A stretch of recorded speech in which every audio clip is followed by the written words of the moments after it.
And next tonight, something different. Imagine millions of people watch your life come unglued. An all-out panic attack on TV. It happened to our Dan Harris, but his journey of discovery brought back some lessons for all of us about our lives too, and he's telling us about it tonight, Dan. Hi, Dan. This is a very personal story, as you know, because you were right there when it all started. Sometimes there are things holding us back from being happy, and we're not aware of it until life hits us over the head with a frying pan. And that is what happened to me. From ABC News, this is Good Morning America. Welcome to the most embarrassing day of my life. We're going to go now to Dan Harris, who's at the news desk. Dan. Good morning, Charlie and Diane. Thank you. This is me 10 years ago. And the reason this is the most embarrassing day of my life is not that it looks like I've been attacked by a blow dryer and a can of hairspray. No, it's that I am about to freak out on national television. Health news now. One of the world's most commonly prescribed medications may be providing a big bonus. Researchers report people who take cholesterol-lowering drugs called statins for at least 5 years may also lower their risk for cancer. But it's too early to prescribe statins slowly for cancer production. At this point, I realize I'm helpless, so I bail right in the middle. That does it for news. We're going to go back now to Robin and Charlie. All right, thanks very much. Dan Harris at the news desk with some of the headlines of the morning. Want to go to Tony Perkins now. Once the fear subsided, humiliation rushed in. I knew with rock-solid certainty that I had just had a panic attack on national television. So why would I tell you this very embarrassing story? Because that on-air meltdown was the culmination of something that had been building for years, something I never stopped to address. It's something we all battle, whether we have panic attacks or not. Call it the voice in your head. It's where I feel stress or when it's the inner narrator that can control us. Highly critical. Get in the way of living the life we want to lead. For Brian Simmons, it was outbursts of anger. I would act very reactively, very For Becky angrily. Schmitz, it was emotional eating. Eating was like my security blanket. And for a young Dr. Mehmet Oz, it was a racing mind that kept him from focusing on one thing at a time. For me, saying a voice in the head is too benign an expression of what really happens. That massive cacophony that we hear, deafeningly loud. Does it surprise you at all how much time we all spend fixating on these self-defeating voices we hear? I've always been surprised how much time we spend wasting it on the voices in our head telling us we're not good enough. Welcome to the Regular Guy Show. Anxiety and depression are nearly epidemics in our society, and nobody is safe. I don't care if you're gay or straight, married or divorced, young or old, rich or poor, you either have wrestled with these demons or you know somebody who has. The clip you just saw was from ABC World News Tonight with Dan Harris, who suffered a major anxiety attack live on national TV in front of the whole world.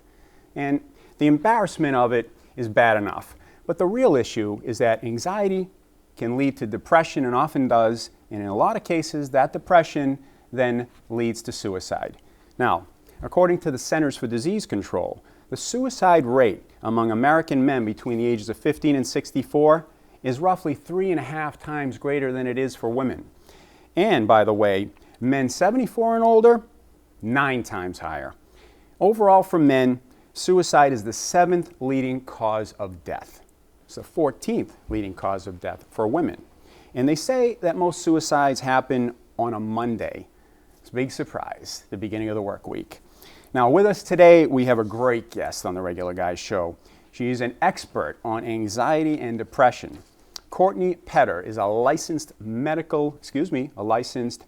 mental health counselor and therapist with over 27 years experience specializing in anxiety, depression, trauma, and hypnosis in teens, adults, and even couples. But before we go over and talk with Courtney, we'd like to do what we always like to do here on the Regular Guy Show. We like to ask that question. How would Jesus deal with this problem if he were a regular guy? What would Jesus do, and what does Scripture say about anxiety and depression? And for that, we always go to our Bible guru, Rick Annunziata, who, by the way, has a pretty colorful background with regard to these two, what I call demons, anxiety and depression. So Rick, what does the Bible say, and what does Jesus say about these two things? And tell us a little bit about your battle with anxiety and depression? Sure, yeah, thank you, Dominic. Nice to meet you, Courtney. We all have anxiety. We know what that means and how it feels. I also have panic disorder, which I suffered from for 12 some years, from my 20s to my 30s. And the big difference between panic disorder and a generalized anxiety is that it can come without notice. And so you could be walking down the street on a beautiful day and all of a sudden have a full-fledged panic attack, or it can come as symptoms start hitting you, begin to discern what those symptoms are after a while.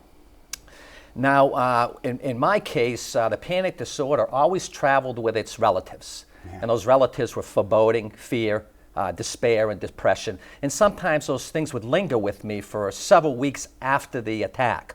Now, what's really different about a panic disorder is that it's akin to standing in an alley on a darkened night and somebody's entering the alley from the other side with the expectation that they're going to kill you. You really believe at that moment that life is over. And all that despair and all that trouble and all that foreboding just floods over you. Along with that is the inability to be able to rein in your thoughts. Is that paralyzing? It's very paralyzing. It's terrifying, and it's paralyzing, and it's life-changing. It really is. There's been situations, people I've talked to, that become housebound. Because what this thing tries to do is it tries to wrap its tentacles around you and seize control of your life. So if I have a panic attack, let's say in my car, I might try to refrain from driving. If it happens to me in my job, I might try to, not go to work. And in my case, I ended up changing jobs and to avoid the situation. But the thing is that you can't really hide from this because it comes back to haunt you. The only techniques that you can use and that I used is desensitizing myself to it. Eventually, you have to face this thing. And you have to face it in subtle ways. Sometimes you have to concede certain areas of your life and battle the areas that are the most important places to battle.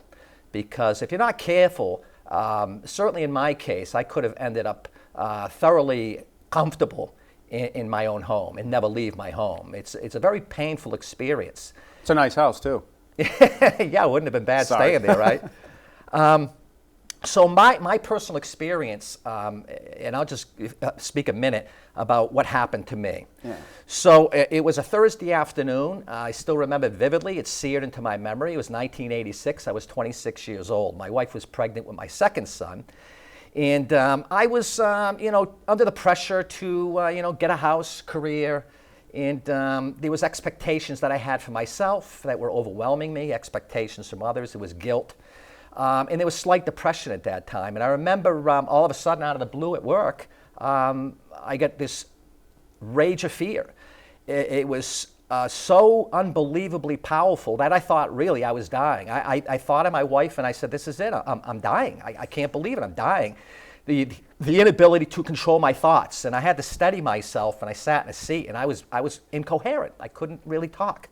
So they sent me home, and I drove home. It's amazing that I drove home, but I was able to get home. And I remember sitting in front of the television, almost in a catatonic state, with a clicker, click, click, click, click, over and over for at least an hour. And my wife gave me a bottle of wine. I drank the bottle of wine and started another bottle of wine before I could calm down. And this is what's amazing. I ended up stopping on a television show, and they were talking about panic disorder, the exact same thing that I had just experienced. We got to take a quick break. We'll be right back. Please don't go anywhere, Rick. This is engaging. Thank you. We'll be right back.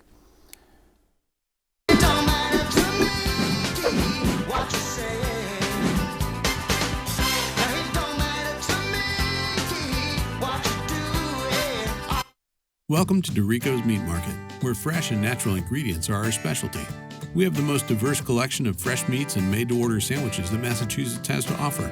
Steaks, chicken, pork, homemade sausages, and fresh sliced cold cuts. Newly picked natural vegetables. We got it all. Our vast collection even comes marinated and ready to be fired up for dinner. And who could forget about Dorico's famous meat packages that will save you cash and feed your family for the entire week? There's nothing missing from our collection. What's missing from your table? Join me on the Hank Stoltz Experience.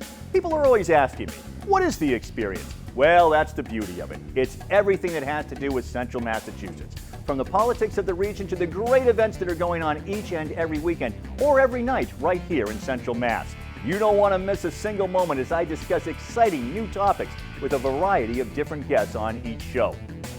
The action never stops on the Hank Stoltz Experience, only on Charter TV 3.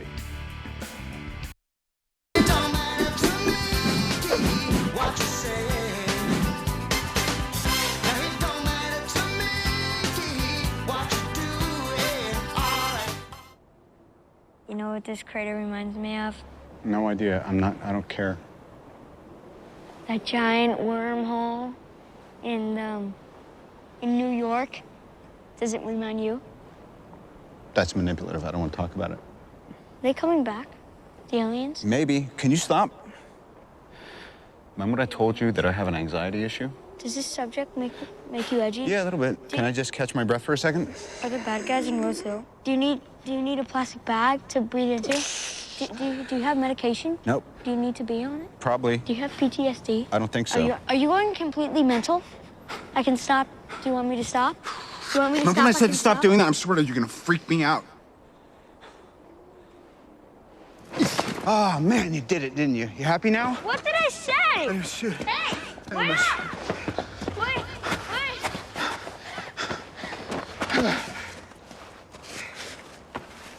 What the hell was that? Your fault. You spazzed me out. Okay, back to business. Where were we? The guy who died. Relatives, mom, Mrs. Davis. Where is she?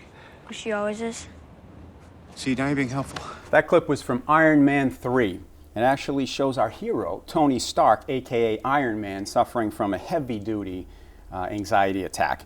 And like I always say, nothing in the movies is by accident. The producers want you and the world to know that even a superhero like Iron Man can experience what we call regular guy problems.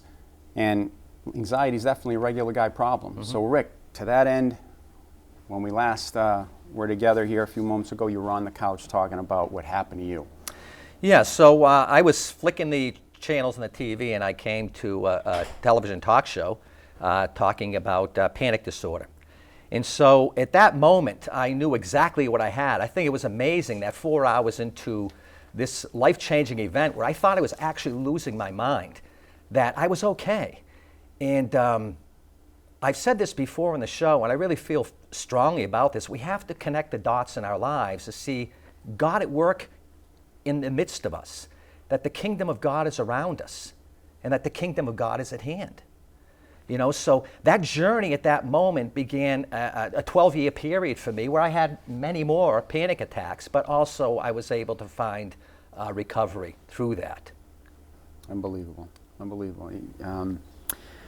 Something stark happened. I mean, you're clicking through the TV stations, and you know, you had a couple of bottles of wine. Mm-hmm. And did something resonate with you right away? You started to see somebody that you were mentioning on TV that was mm-hmm. having the same issue you were mm-hmm. having. Yes.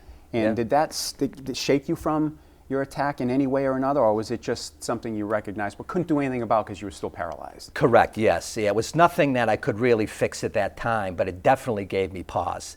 And I think at that moment it was really reassuring to me to know that, A, I was not alone, that there was somebody else, and wow, gee, she's doing a great job. I could get there someday. Do you think, like we have, we know that there's scripture verse that says, "Be still and know that I am God."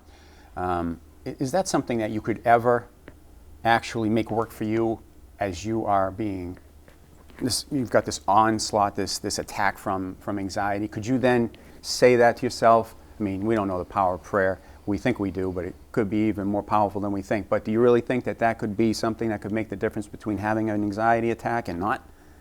Well, yes and no. I do have a couple points that I'd like to bring up that, for me, that are very personal and really help me along. And some of the things, there's 4 points here. That keep expectations reasonable and let the expectations of others roll off your back. So the book of Proverbs says, guard your heart, for it's the wellspring of life. Mm. And keep your eyes directly ahead. Don't look to the right or the left. And I think there's a lot of applications of panic disorder sufferers. It was when I started to look back and constantly replay the panic over and over and over again that it became magnified. And the scripture adjourns us to look forward. It's all right to have some self-reflection and introspection, but you have to look forward. Guard your heart. Be careful what you let into your heart. Analyze your thoughts. You know, just don't randomly let something slip in. If you feel lousy, think about why you feel lousy. And guard your heart in regards to who you let into your life. If somebody's really a negative person and you're dealing with this, you might want to be around really positive people that believe in you. The second thing is embrace your weaknesses and accept your limitations. See them as opportunities to become a better version of yourself. It's okay to be limited. Those limitations allow us to become better versions of ourselves. And in my case, it drove me into a much deeper relationship and communion with God. And the third thing is that we should love the person in the mirror as being uniquely you. It's our flaws and our quirkiness that make us uniquely ourselves. Without those flaws and those bizarre character traits, without Rick Annunziata's dealing with panic disorder, I wouldn't be who I am today. So it's okay to have those flaws. And finally, and I think this was really important for me, it's okay not to be okay. It really is. It's okay to be not okay. And to smile at your oddities. Make light of your life. It's not, don't take things too seriously, even in the midst of that. Well, you know something, that's a great intro to Courtney, because we were talking a little bit, Courtney and I, about this, and there's actually some channel of thought out there that says if you're suffering from anxiety or depression, to let your circle of your social circle know, you know, your close friends and family know that you're suffering from that, because the idea is that it's okay, and those people that will think it's okay and help you with it will really kind of speed along the recovery process, or at least you'll feel less anxious and nervous and worried and depressed when people know around you that you've got this issue. You got to broaden your world, Dominic, in those times. You can't withdraw. You've got to expand, as painful as it is. Excellent. Courtney, welcome to the Regular Guy Show. We've heard what Jesus and Scripture can say about dealing with anxiety and depression. And from a clinical, professional, secular point of view, what are some of the real root causes of anxiety and depression? Well, the first cause would be genetic. Usually it's within the family somewhere. Might not necessarily be biological parents, but could be somewhere further down the line. And most times you need a pre-genetic disposition for these to come out, but not always. Some people can really not have genetics, and world issues can trigger them, especially more with anxiety. But usually people with depression and anxiety other causes would be work issues, financial issues, marital or relationship issues, like loss of it especially, or stressors, parenting issues. Those are the things that I generally see in my practice where people are struggling with those disorders. So reflecting on those things that they keep coming, like Rick said, guard your mind, guard your heart and your mind. That could be a help in not letting in the thoughts about issues at work that just plague you all day. And a lot of that's true for us guys and women too, is that, you know, we think about work a lot. I know myself, you know, it's all I think about is work, work, work, work. What am I going to do about this? What am I going to do about that? How am I going to resolve this problem and that problem? And Rick and I talk about this all the time. So if there's maybe a limitation you could place, just an exercise for regular guys at home, and say, look, when I'm not at work, and I know I can't do anything because I'm not at work, I'm just going to, when I hear this problem come in my head or see this problem come in my head, I'm going to actually think about something else, a particular other thing. Is that worthwhile? Yeah, and that's some of the cognitive behavioral techniques we use would be using a stop sign, imagining a red stop sign saying stop and trying to shut that thought off. And, you know, temporarily it can work, and trying to distract it to something else. Love it. We'll be right back after a break and another video. Stay tuned.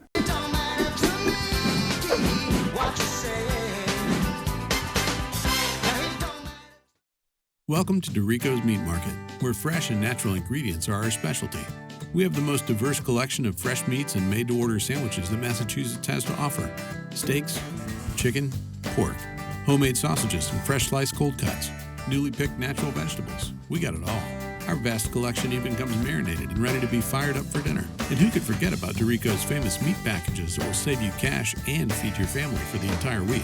There's nothing missing from our collection. What's missing from your table? You can't get Worcester weather from a Boston TV station. The sun could be shining in downtown Boston, but the weather could be very different here in Worcester. People tell me all the time how much they count on our weather forecast, and we know how important that is to our Worcester News Tonight viewers. Each weekday, we'll give you your weather, your 10-day forecast for right here in Worcester, only on Worcester News Tonight. Worcester's only local forecast, weeknights on Worcester News Tonight.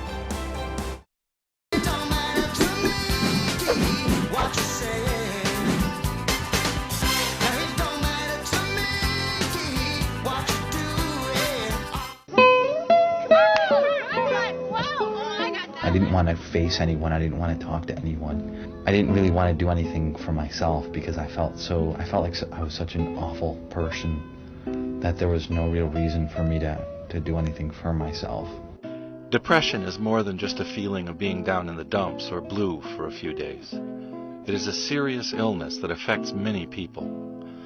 Symptoms can vary, but many depressed people lose interest in activities they normally enjoyed, have feelings of sadness, guilt, and worthlessness, and have trouble concentrating.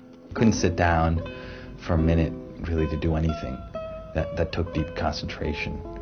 I tried to journal and I tried to do things, but I couldn't do that. I didn't read a book, didn't really do.